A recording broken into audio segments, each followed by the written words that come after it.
CBS News Miami. Good afternoon, and thank you for joining us. I'm Najahe Sherman, and welcome to CBS News Miami's 4 p.m. Quickcast. Let's take a look at today's top stories. Off the top, just in, according to the International Committee of the Red Cross, 2 women held hostage in Gaza have been released by Hamas. CBS News Miami's Tina Kraus will have more coming up. Stay with us for that. A fatal confrontation in Homestead after police say they were forced to fire. CBS News Miami's Joe Gorcho has details. We've seen friends and family gather outside the family home behind me throughout the day. Meanwhile, details from authorities remain relatively scarce. The family tells us that their 24-year-old son, Daniel Allen Kempf, had a history of mental health issues. Now the family's left wondering why he's dead. A video we received shows the initial police investigation outside the home hours after the officer-involved fatal shooting. Homestead Police tells CBS News Miami they have a history of responding to calls at the family's home. They also say officers were called to the house at around 4:24 Sunday afternoon and tried to avoid lethal intervention, adding the subject was armed and the officer was forced to shoot her firearm. Do you feel the police let you and your family down? Yes. Yes, I do. Do you know why the police were here? They came in the first place? Yeah, my son was Baker acted. He was going to be taken to a facility, to get evaluated. And later today, the brother tells us what he saw inside the home and what officers on the scene told him about the shooting. Joe Gorcho, CBS News Miami. Always alerting, always tracking. This is Next Weather. A beautiful live look outside, dry and warm this afternoon. But what is in store for the rest of the week? For that answer and so much more, we have Next Weather Chief Meteorologist and Hurricane Specialist Ivan Cabrera. All right, Najahe, on a Monday here, it's going to be windy. Yeah, that's going to be the deal for this week. We'll have a few showers in the forecast, but mostly sunny through a good chunk of the week here. So we're looking good. 86 right now is the current temperature. The humidity still in check, so not much of a feels like number, right? We hit 88 earlier, down a couple of degrees. And this is just comfortable as far as the relative humidity values in the afternoon right now in the 40s and 50s. And next radar network not going to show much right now. Over the next few days, we'll have a little bit more shower activity courtesy of that northeast wind that's going to take over. Now, unlike last week, we've climbed up a little bit here. So for the rest of the week, we'll call it a little bit humid. So temperatures are going to feel about a couple degrees, 2-3 degrees higher than the actual number on the thermometer. There we are for the rest of the evening. We'll be in the upper 70s by 9-10 o'clock. Big area of high pressure. This is a huge dome here, and we're going to be on the southern side of it. That means an east wind that is going to continue to increase as far as wind speeds the next few days, particularly during the afternoons. We're going to have gusts between 20, 25, and even 30 miles an hour. With that wind, also, we'll be riding some showers here, but they'll be far and few between. I'll show you that on Rain Tracker here. Rest of the night, we're good. For tomorrow, notice the arrows coming in with that wind off the water. That'll pick up a few showers. Some won't make it onshore, some will, but nothing locally heavy, and these will be very quick moving and also not much as far as accumulating rainfall that they'll be producing here. So there we are for Wednesday. More of the same, couple showers. We'll kind of run the clock like that throughout the week, and that's the way it's going to go. In the tropics, we do have Tammy. Tammy's done at this point here, bothering anyone. This is moving now north and away. This will become extratropical, post-tropical by the time it gets to Bermuda. They'll have some squally weather to deal with by the time we get into the weekend.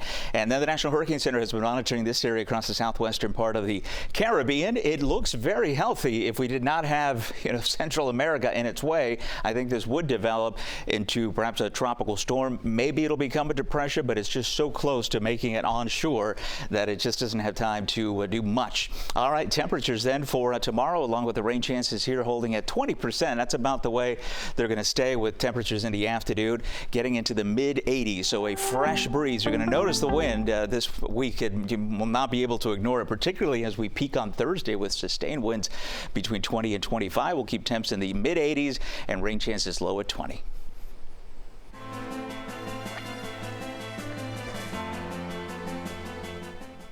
You are looking at newly released dash cam video. It's from the first day of the Hamas attacks.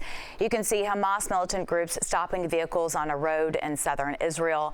Moments later, shots were fired, cracking the front of a windshield of the moving vehicle. 3 weeks later, Israel Defense Forces continue to carry out airstrikes.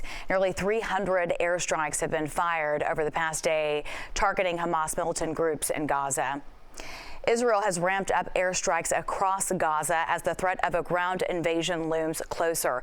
CBS News Miami's Tina Kraus is in Tel Aviv with new developments just into our newsroom. Israel's military says it launched more than 300 airstrikes over the past day, aimed at Hamas operational infrastructure and military targets in the Gaza Strip. Israeli defense forces have also started limited ground raids in Hamas-controlled territory. This Tier 1 commando says he's already spent 5 days fighting Hamas militants inside Israel's borders. We didn't sleep, we didn't eat. We fought all the time. There could be more of that if Israel follows through with a ground invasion. The Biden administration said today it does not dictate Israel's military response, but U.S. officials have been pushing to prioritize the release of more than 200 hostages and the delivery of humanitarian aid in Gaza. It is literally an hour-by-hour effort here at the White House and at the State Department to find out where these folks are and to try to make the effort to get them out. Israeli officials confirm Hamas released 2 elderly women just today, in addition to the 2 American women freed on Friday. There are still many hostages held in Gaza, their conditions unknown.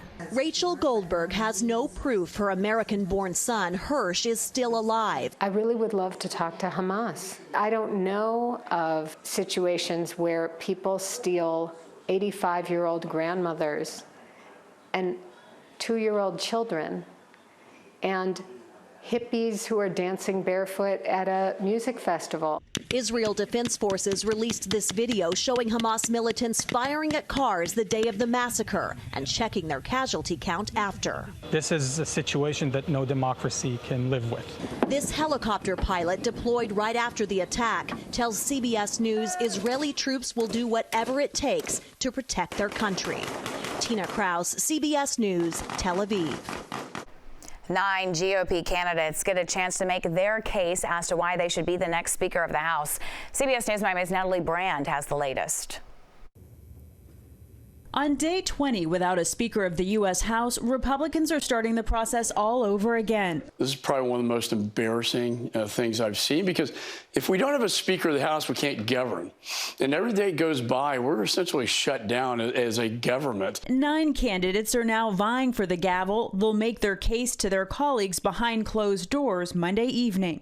Minnesota Congressman Tom Emmer, who is already in a House leadership position as Majority Whip, has won the support of former Speaker Kevin McCarthy. He sets himself head and shoulders above all those others who want to run. We need to get him elected this week and move on. Congressman Emmer and one other candidate, Georgia's Austin Scott, are the only 2 on the list of Speaker hopefuls who voted to certify the 2020 election.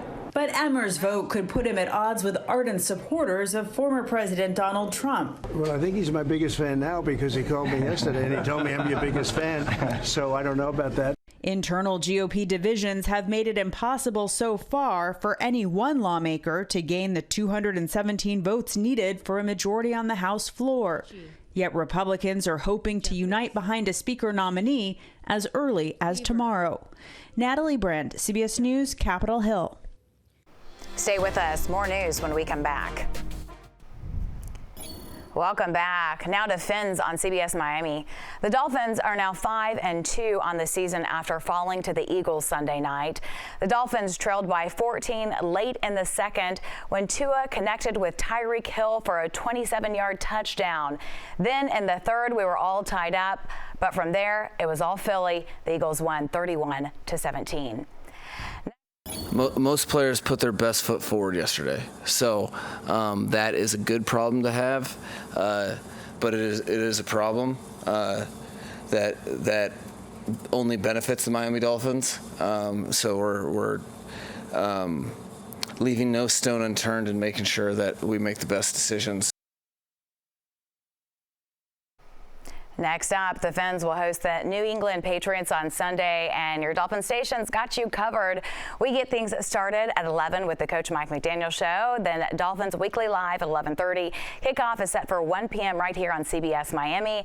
Then join us for the 5th quarter on TV 33 right after the game. Wednesday night at 10 on our sister station TV 33, CBS News Miami Originals presents a powerful documentary. It's called Warehouse: The Life and Death of Tristin Murphy. CBS News Miami's Jim DeFeedy spent 2 years investigating his gruesome death while he was a prison inmate and his mental health condition not properly treated before it happened. What role did Florida's justice system play? Here's part of that special report. Tristin would be held for 576 days, almost all of that time in solitary confinement at the Charlotte County Jail, where his paranoia and schizophrenia worsened. Tristin, I want to talk to you.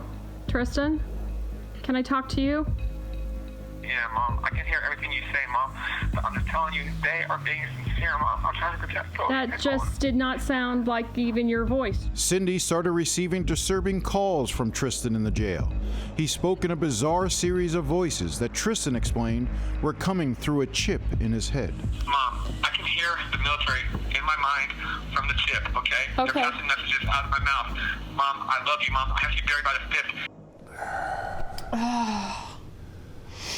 You know, the whole crux of it was that he wanted us to help him die. I mean, he wanted to be buried in Charlotte County within 3 days. He believed that if he wasn't buried in 3 days, that somebody was going to come and capture us and rape us and torture us, Dennis, myself, our kids. He just wanted me to help him find a way to die. I'm worried for you. I'm worried for my whole family, Mom. I'm trying to protect my family. They gave me an option. They gave us the option. He was begging me to help him die, help end his life. I was frantic. I was terrified that night. Whenever she tried to calm him down, the military man, or one of the other characters he had created in his mind, would begin screaming at her. They're talking through your head right now and saying all that? Does that sound like me, Mom? Cindy, Sue Murphy, Esquire. This is us in the United States Navy. Your son has the outlaw chip. We were talking out his mouth. We gave him a special scan from the United States Navy. Son made the president of the United States of America, just like Bill Clinton. Can I talk to you, Tristin? Yeah. Where are you at? Are you in your cell? I'm in my cell, by myself. I have a special scan, and they're talking about my mouth. Has anybody checked on you? Is there anybody, guards or anybody around you that's listening to what's going on?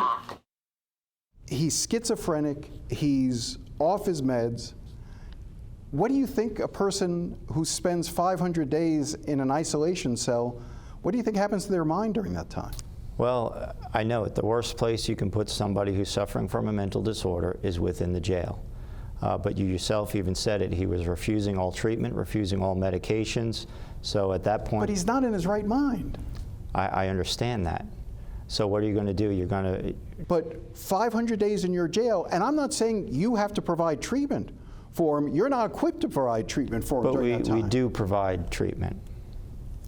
Not the best treatment, but the treatment that we're able to provide.